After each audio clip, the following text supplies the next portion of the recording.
Mike Bohn joined now by one of the top prospects in Canadian MMA, Radley da Silva. Radley, man, thank you for being here. How's it going? Big win recently. Things seem good.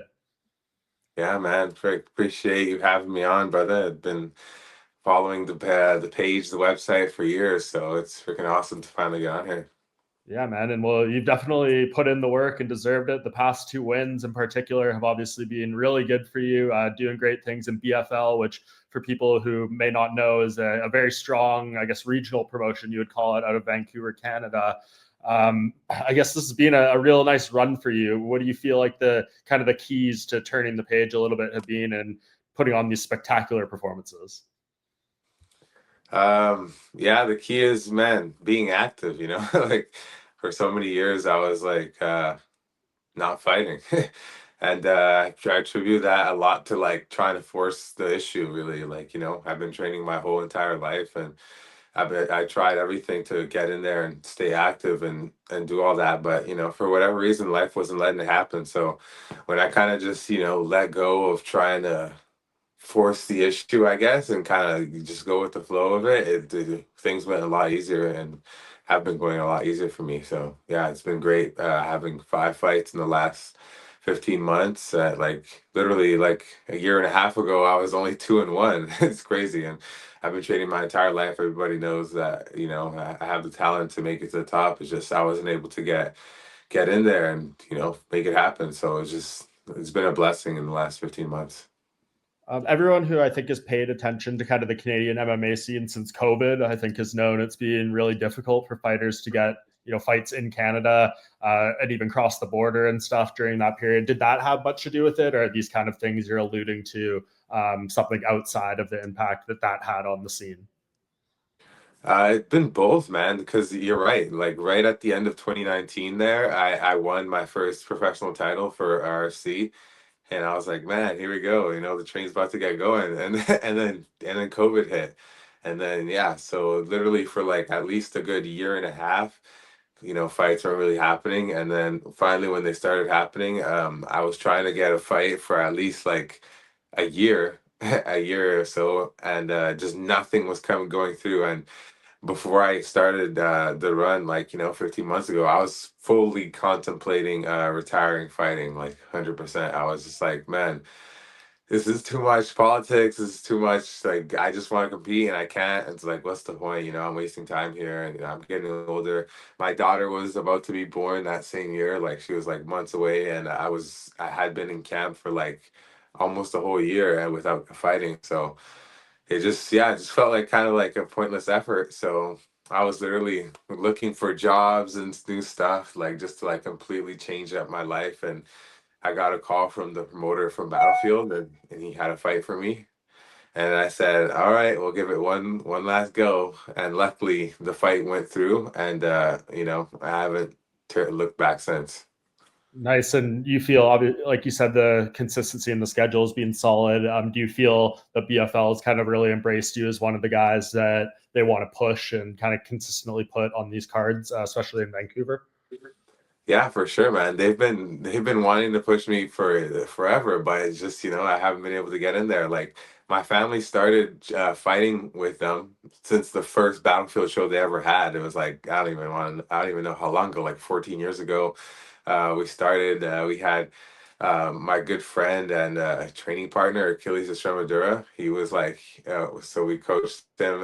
My family did, and he fought on their very first event as an amateur, and he's went and fought with them a bunch of times, went to the Contender series. So they always knew our camp had lots of talent, and my cousins also fought for them. So like Marcus Aurelio, Marcus Vinicio. So they knew us for years. My dad was an amateur champion for them, fought professional.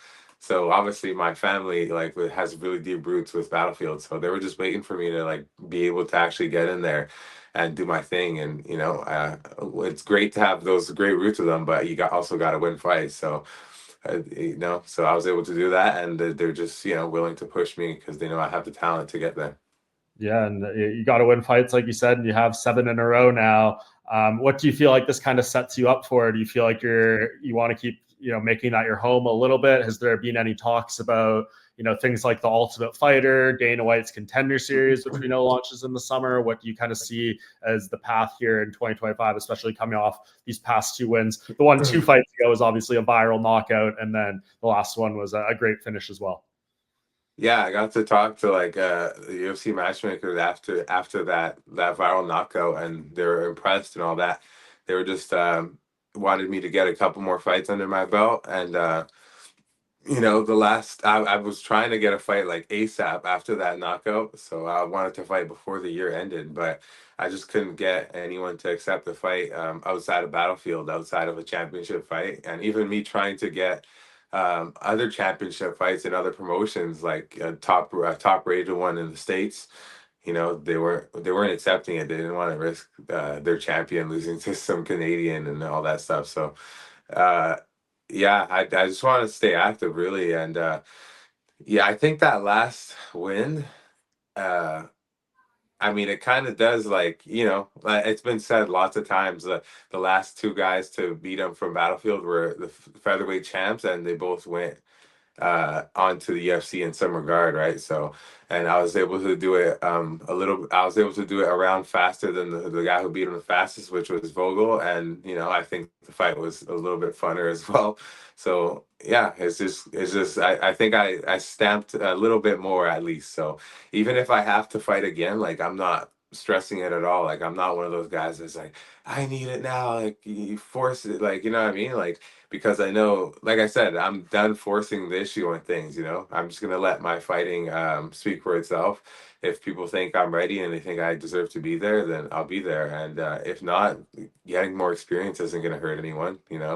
I believe in my skills. I believe I can beat anyone in the world. So if I'm out there getting more experience, it's just gonna add to my resume and add to the skill set. So I'll be even more ready by the time. But if not, like obviously I'll accept a call if they want me to fight Contender Series, no problem.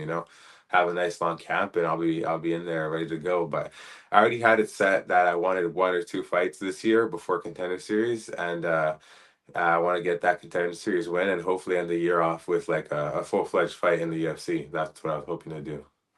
Do you think there's a possibility? I mean, I know there are a lot of strong rumors right now about a Montreal pay-per-view for the UFC on May 10th. Do you think, I guess, or what would be your pitch if Sean Shelby and Hunter Campbell and Nick Maynard are watching this, to just sign you outright and put you on that card for your debut, where obviously should be a place where we would showcase Canadian talent?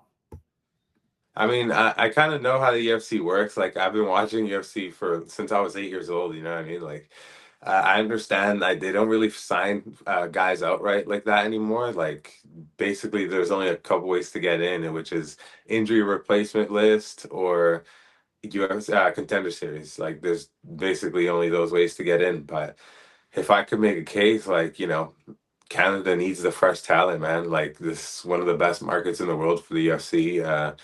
In every city in Canada, they sell out like right away. They've always done so, and right now we're really starving to get some fresh talent in there. We got some of the women are killing it right now. We got maybe like 2 or 3 guys that are doing well. We need some fresh talent. We need some, yeah, we need a shot of life in there. And like, I really think I can do that. I'm exciting, dynamic fighter naturally, because of my lifetime of capoeira. I've got all the flash that you need, I got all the substance. I got great cardio, great grappling. And, I can produce viral moments, and I'm not a knucklehead on the mic as well. So I think I'd be a great representative for Canada and martial arts. Like my family grew up doing it. It's a lineage for me that I was born into, and I just want to represent Canada and my martial arts to the fullest extent. In the big stage of the world. And yeah, if they give me a chance to do that in Montreal, man, I'd be ultimately grateful. And if it feel like a full circle moment, because like when UFC came to Canada, Vancouver, like one of the first times, I went to the weigh-in, the weigh-in live weigh-ins. Mhm. It was outside, and my dad took me. I was like a young kid. I think I was like 12 or 13. And when Dana White was walking by and he was taking pictures with all the fans, my dad kind of pulled him aside and he's like, "Hey, these are my sons. One day they're gonna fight for you and they're gonna be your champion." And he's like, "Awesome, man." And I shook his hand and we took a picture. And yeah, if I was able to do that in Canada, man, it would just be like a full circle moment. It'd be like a dream come true. Yeah, that'd be so cool. I remember that. I believe it was UFC 115 was the one that was in Vancouver with the outdoor win, or it might have been 131. One of those two. I think It it was was like Junior Dos Santos was on it or something. I can't Yeah, I remember. think that was UFC 131. It was supposed to be, I think, Shane Carwin and Brock Lesnar had to pull out because he was dealing with all the diverticulitis. So I think JDS came in on that one. Yeah, that'd be a great full circle story. How old are you actually? It doesn't say on your Tapology or your shirt on. I'm 29 now. Okay, yeah, right in the sweet spot. I love that. Yeah, man. But to enter my prime, luckily no damage like throughout my entire career. You know, I've taken 5 fights in 15 months, literally like maybe got hit once or twice, you know, with no injuries. And yeah, I've been able to turn around right away. So I'll be a super active athlete if they have me on, you know.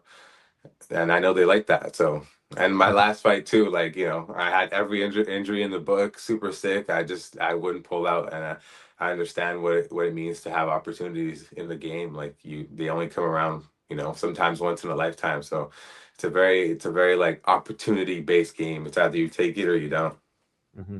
And I guess just last thing, is it like your heart and mind does not really focus on the UFC, or if a PFL or a one championship or something sees this interview and says, look at this great prospect out here, we want to reach out, are those discussions you'd be willing to engage in as well? No, I want UFC. Like Yeah. it's been a dream for me. You know, I watched Forrest Griffin, Stephen Bonner live with my dad on TV, and like I've always wanted. I didn't even think it was a career. I just thought it was something I was gonna do anyways. Because growing up watching, you know, Lalu, Vinny, my dad all represent capoeira in MMA. I just thought it was something I was gonna do. I never thought it could be a career, and I always thought I wanted to fight in the UFC, even not even for money, just because I wanted to represent capoeira at the highest level, and yeah, that's a dream that I really want to fulfill. Yeah, I love that. What, I guess, since you've mentioned it a few times, what does, I guess, representing capoeira and mixed martial arts mean to you? Yeah, it's just, you know, capoeira's given me everything in my life. Like it literally, if it wasn't for capoeira, like my whole family would be, you know, stuck in Brazil, and we wouldn't have, you know, the awesome life we do have here in Canada. Like I was, you know, raised here since I was 5, and I have all of that to thank is because capoeira, it brought us here to Canada, and it's always meant a lot because people, you know, sometimes dismiss the effectiveness of it in the cage and all that stuff. And as a martial art, they call it a dance and all that. So it's been everything. Like one of the main points of our group is to, you know, prove that it's a viable martial art in the cage and against any other martial art. So that's been something, yeah, that I like was rooted in my brain since I was a kid. That, you know, we're one of the best martial arts and one of the best bases for MMA. And yeah, I just wanted to prove that since I was a kid. Yeah, and you gave us a little sliver on that viral KO that we alluded to earlier. So if anyone out there watching hasn't seen that, go do it now because it was one of the best knockouts of 2024. Well, dude, I really appreciate your time. I have a feeling that this interview is going to age very well and that you have big things, coming for you in the future. So appreciate you kind of talking about the win and your ambitions here. And I hope this year works out for you and we either see you straight in the UFC or on Contender Series to earn that opportunity. Thank you so much. Thanks for having me on, Mike. Appreciate it, man. I'm grateful for this.